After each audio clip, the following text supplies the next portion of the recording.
लखीशा बंजारा के बारे में कुछ ऐतिहासिक बातें बताएंगे। हजारों वर्षों में कहीं एक बार लखीशा बंजारा जैसे लोग जन्म लेते हैं जो अपने सामाजिक कार्यों के लिए सदियों तक लोक कथाओं और जनश्रुतियों के जरिए हमारे समाज के बीच एक नजीर बनकर लोगों के दिलों में सम्मान से राज करते हैं। लखीशा बंजारा का जन्म रायसीना टांडा दिल्ली में हुआ। पिता गोघू बंजारा एवं दादा ठाकुर दास बंजारा है। ये एक बड़े व्यापारी थे जिनके पास 2,20,000 बैलों की बालदे थी। बाबा लखीशाह के 8 सुपुत्र एवं एक सुपुत्री थी जिसमें से 7 पुत्रों ने रणभूमि में लड़ते लड़ते हुए अपने बलिदान देकर कौम की रक्षा की। 11 नवंबर 1675 को औरंगजेब के आदेशों पर गुरु तेग बहादुर का सिर चांदनी चौक में सार्वजनिक रूप से काट दिया गया था। गुरुद्वारा सिसगंज प्रसिद्ध सिख तीर्थ यात्रा है जिसे पर उस भूमि पर बनाया गया था जहां सिख गुरु श्री गुरु तेग बहादुर 1675 में मुगल सम्राट औरंगजेब के आदेश पर शहीद हो गए थे। श्री तेग बहादुर साहिब को अपने धर्म पथ से विचलित करने के लिए औरंगजेब द्वारा अनेक प्रलोभन और यातनाएं दी गई। उन्हें और उनके सभी सिखों को 40 दिन तक जंजीरों में जकड़कर तहखाने में रखा गया। गुरुजी को लोहे के पिंजरे में कैद कर रखा गया। उनके साथ भाई दयालाजी को उनके सामने गर्म पानी की देग उबालकर शहीद कर दिया गया। भाई मतीदास के शरीर को आरे से चीरकर 2 टुकड़े कर शहीद कर दिया गया। भाई सतीदास जी को रुई में लपेटकर जिंदा जलाकर शहीद कर दिया। दानवता खिलखिलाकर हंसती, मानवता सिसकुटी। शांति के कुंज श्री गुरु तेग बहादुर साहिब अडोल अवस्था में बैठे प्रभु नाम में तल्लीन रहे। औरंगजेब द्वारा गुरुजी को झुकाने के प्रयास में गुरुजी ने औरंगजेब से ललकार कर कहा, तुम्हारी तलवार तैयार है तो मेरा सिर झुक नहीं सकता। जब गुरुजी किसी तरह भी औरंगजेब के सम्मुख सिर झुकाने के लिए तैयार नहीं हुए तो उन्हें चांदनी चौक के स्थान पर शहीद कर दिया गया। उस समय भारतीय जनता इतनी कायर, निस्तेज और निप्राण हो चुकी थी कि इस अत्याचार के विरुद्ध आवाज उठाने का साहस किसी में न हुआ। इस अत्याचार को देखकर सारे शहर में हाहाकार मच गई। कहते हैं कि उस समय तेज आंधी आई। इस आंधी से लोगों में भगदड़ मच गई।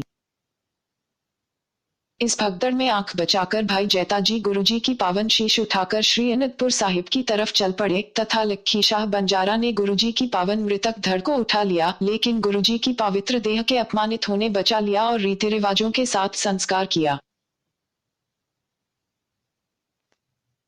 पातशाह श्री गुरु तेग बहादुर जी के बलिदान के बाद बाबा लखीशाह बंजारा व उसका बेटा निगहिया, रुई और दूसरे सामान बैलगाड़ियां लेकर चांदनी चौक पहुंच गए तथा भीड़ को चीरते हुए बैलगाड़ियों को निकालकर आगे ले गए। उन्होंने बड़ी फुर्ती के साथ गुरुजी के धड़ को उठाया और रुई के ढेर में छिपा दिया तथा गाड़ियों को हाँक कर अपनी बस्ती रायसीना टांडा ले गए। दूसरे तरफ मुगल सिपाही परेशान थे कि गुरुजी का शीश और धड़ कहाँ गायब हो गए।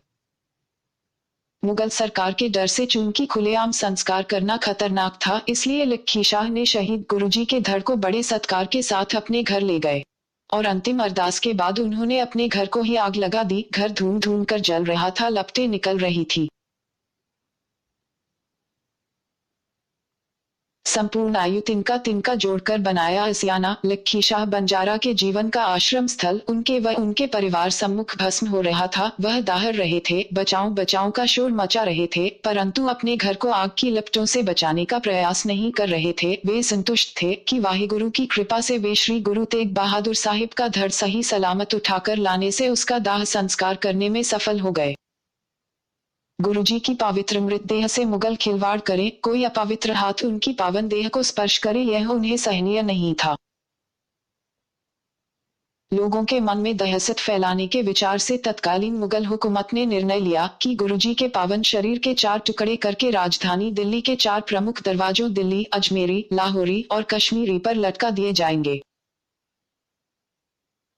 भाई जैताजी, भाई उदयजी, लखीशाह बंजारा, भाई नानू और मिक्खन शाह ने गुरुजी की पावन देह को संभालने की योजना बनाई। इन सब की सहायता से लखीशाह बंजारा गुरुजी की मृत धड़ उठाने में सफल हो गए और अपनी बैलगाड़ी में रखकर वो वहां से निकल गए। लखीशाह बंजारा गुरुजी के पावन शरीर को साफ सुथरे कपड़े में लपेटकर अपने घर के अंदर रखकर फटाफट उसे आग लगा दी और लोग दिखावे के लिए वे बचाओ बचाओ की आवाजें लगाने लगे। जो भीतरी आनंद और सुकून बाबा लखीशाह बंजारा को प्राप्त हो रहा था वह अनमोल था। इस सेवा और त्याग के द्वारा उनका नाम सदा सदा के लिए इतिहास के पन्नों में स्वर्णिम अक्षरों में लिखा गया। वे सब कुछ लुटाकर रूहानी दौलत से मालामाल हो गए। आज भी नई दिल्ली में स्थित गुरुद्वारा रकाबगंज साहिब गुरुजी के साथ साथ बाबा लक्खी शाह बंजारा और उनके परिवार का साहस की गाथा सुना रहा है। उन्होंने हिंद की चादर को मैला होने से बचा लिया और औरंगजेब की शातिर चाल को नाकाम कर दिया। जहां बाबा लक्खी शाह सुशीमित है, यह गुरुद्वारा रकाबगंज नई दिल्ली के राष्ट्रीय भवन, संसद भवन, केंद्रीय सचिवालय के समीप स्थित है, जिस रास्ते से बाबा लक्खी शाह बंजारा गुरुजी का धड़ चांदनी चौक से वर्तमान गुरुद्वारा रकाबगंज ले गए थे। बाबा लक्खी शाह बंजारा की याद में गुरुद्वारा रकाबगंज परिसर में एक बहुत विशाल एवं भव्य लक्खी शाह बंजारा हॉल स्थापित किया गया, जहां गुरुपर्व तथा अन्य मुख्य समारोह मनाए जाते हैं। 16वीं शताब्दी में लाखा बंजारा नाम के इस व्यापारी ने लोगों की सहूलियत के लिए भारत भर में अपने व्यापारी और धार्मिक देशाटन के दौरान सैकड़ों तालाब और कुएं खुदवाए। लाखा बंजारा के नाम से कई लघु चित्रकथाएं हमारे बीच प्रचलित है। उस दौर में लाखा के पास 20,000 बैल और 10,000 बैलगाड़ियां थी, जिनका उपयोग व्यापारिक सामग्री के ट्रांसपोर्टेशन में होता था। जगह जगह तालाब और कुएं खुदवाने के पीछे लाखा का एक और उद्देश्य यह भी था कि व्यापारिक मार्ग में कुएं खुदवाने से उनके बैल और कर्मचारियों को आसानी से पेयजल की आपूर्ति होती रहे। उस दौर में लाखा बंजारा को एक व्यापारी के साथ साथ जल पुरुष भी माना जाता था। दिल्ली से लेकर बुंदेलखंड और सागर जिले तक आज भी लाखा बंजारा द्वारा बनाए गए हजारों जलस्रोत और जनसंग्रह आज भी लोगों के लिए जीवनदायिनी बने हुए हैं। एक जनश्रुति है कि एक बार की वृंदावन में सोरोजी की तीर्थ यात्रा के दौरान लाखा बंजारा ने सैकड़ों तालाब और दर्जनों कुएं खुदवाए। लाखा बंजारा के खुदवाए हुए कुएं आज भी सोरोजी, प्रहलादपुर, नगला खंजी के आसपास देखे जा सकते हैं। यह कुएं पिछले सैकड़ों वर्षों से राहगीरों सिरोंजी आने वाले तीर्थ यात्रियों की प्यास बुझाते आ रहे हैं, पर पिछले कुछ वर्ष से इनका ठीक से रखरखाव न होने के चलते इनकी हालत एक खंडहर के रूप में तब्दील हो चुकी है। कासगंज शोरो मार्ग के बीच स्थित यह कुएं लोगों के लिए महज एक गुजरा हुआ इतिहास बन चुके हैं। दिन प्रतिदिन जर्जर होते जा रहे इन कुओं के स्वर्णिम इतिहास से इक्का दुक्का स्थानीय लोग ही अवगत है। इन कुओं की बेजोड़ वास्तुकला को देखकर यह कहा जा सकता है कि उस दौर में इनका निर्माण किसी महापरियोजना से कम नहीं था। एक एक कुएं में सैकड़ों टन शिल्पित पत्थर और 1 लाख तक की संख्या में कक्यायत स्थापित है। जलपूर्ति के उद्देश्य अनुपयोगी हो चुके इन कुओं पर स्थानीय लोगों का अतिक्रमण है। बाबा लक्खी शाह ने 21 जून सन 1679 रायसीना टांडा रकाबगंज दिल्ली में उन्होंने अंतिम सांस ली।